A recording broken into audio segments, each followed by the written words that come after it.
In late October of 1981, Newburgh Heights, Ohio, was an ordinary working-class town. It was the kind of community where people knew their neighbors, where parents let their kids walk to school without fear, and where a 17-year-old boy could leave home for a short evening with friends and be expected back before dark. But on the night of October 23rd, that sense of safety was shattered for the Sova family. Their son, Kurt Eugene Sova, told his mother he wouldn't be gone long. It was a simple promise, one he had always kept before.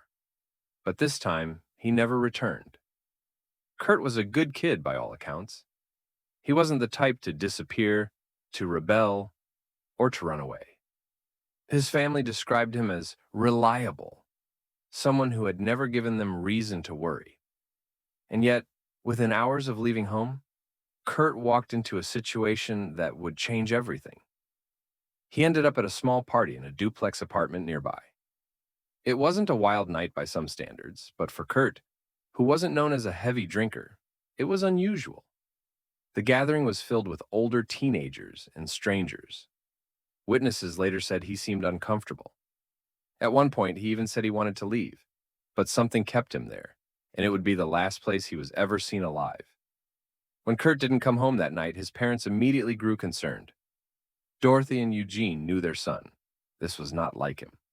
They began searching the neighborhood themselves, calling friends, checking with anyone who might have seen him. Hours turned into a full day, and still, there was no sign of Kurt. Dorothy filed a missing persons report almost immediately, but as was often the case in the early 1980s, police didn't treat the disappearance of a teenager with urgency. They suggested maybe he'd run off, maybe he'd come back after cooling down. But Dorothy knew better.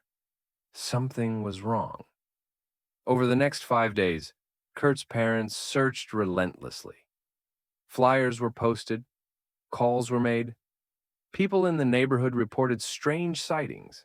A boy matching Kurt's description wandering aimlessly, dazed, looking confused. One witness claimed he refused a ride offered to him. But no one could say where he was headed or why he seemed so disoriented. Were these sightings really Kurt or just mistaken identity? No one could be certain. Then, on October 28th, 5 days after he vanished, the search came to an end. A local man discovered a body in a ravine less than 500 yards from the duplex where Kurt had last been seen. It was Kurt. The discovery was shocking not only because of its proximity to the party house, but because the area had already been searched. His body was lying in a place that should have been visible. How could it have been overlooked for days? The details surrounding his discovery raised even more disturbing questions. Kurt was missing his shoes. His feet were bare, though he had left home wearing footwear. His clothes were clean and dry, despite the fact that it had rained heavily in the days prior. Investigators noted there were no obvious injuries on his body. No signs of trauma, no blood, no broken bones. The coroner ruled the cause of death as undetermined. In other words, they could not explain how Kurt had died. For Dorothy and Eugene, this was unacceptable. Their son had left home alive and healthy. Now he was gone, and no one could tell them why. Dorothy especially believed there was more to the story. She pressed investigators, asked hard questions, and refused to let the matter be dismissed as a tragic accident. Theories began to swirl. Some suggested Kurt may have consumed alcohol or drugs at the party, suffered an overdose, and died. But if that were true, why hadn't anyone called for help? Why was his body not found immediately? And why was he discovered without his shoes, with clothing that appeared untouched by the weather?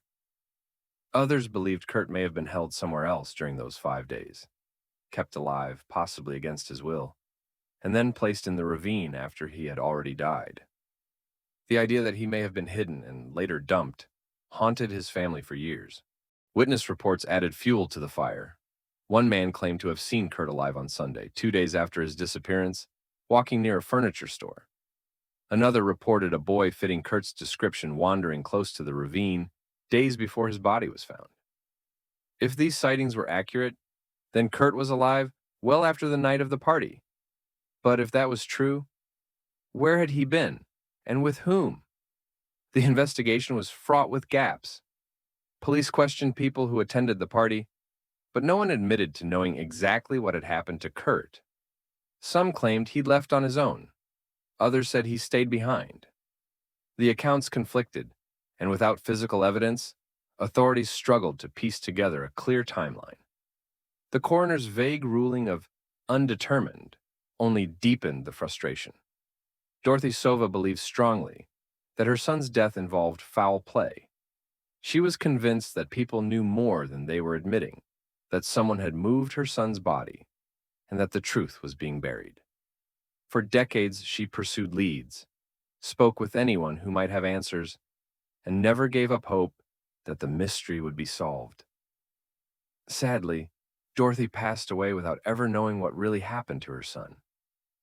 Even today, the Kurt Sova case is a chilling reminder of how fragile justice can be. It raises questions about how missing person cases were handled at the time, how fear and silence can prevent the truth from surfacing, and how small details, like a missing pair of shoes, can become symbols of a much larger mystery. What makes this case so haunting is not just the lack of answers, but the proximity of it all. Kurt was found just a short distance from the party house, a short distance from his own home. He was so close, and yet the truth remains so far out of reach.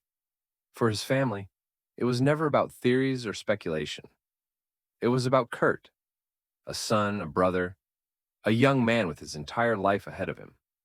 As the years pass, the memory of Kurt Sova remains frozen in 1981, an unsolved mystery that continues to baffle investigators, fascinate true crime followers, and devastate those who loved him most. Perhaps one day, someone will step forward with the truth. Until then, Kurt's story lingers as one of the most unsettling, unsolved mysteries in Ohio's history.